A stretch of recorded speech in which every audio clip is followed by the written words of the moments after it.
Describe sequences. A sequence is an ordered list of numbers. Each number is a term of the sequence. An arithmetic sequence is a sequence in which the difference between any two consecutive terms is called a common difference. Okay, each of these is a term. 2, 9, 16, 20, 3. So this is the first term, the second term, the third term, the fourth term, the fifth term, and so on. The common difference is what are we doing to get to the next term? It's arithmetic if we're adding or subtracting. If we're only adding and subtracting the same thing. All right. So the common difference is 7 because it's positive. All righty.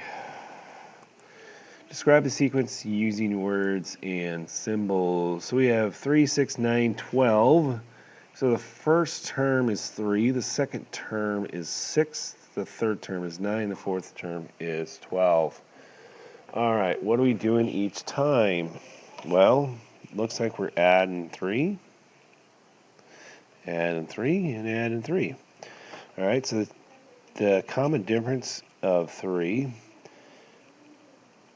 a term is 3 times the term of the number. So the equation describes a sequence of t, whatever term we have, 3 times the term. So the fourth term is 3 times 4, which is 12. All right, so it's only arithmetic if we're adding the same thing. We don't have to have this last part to be exact.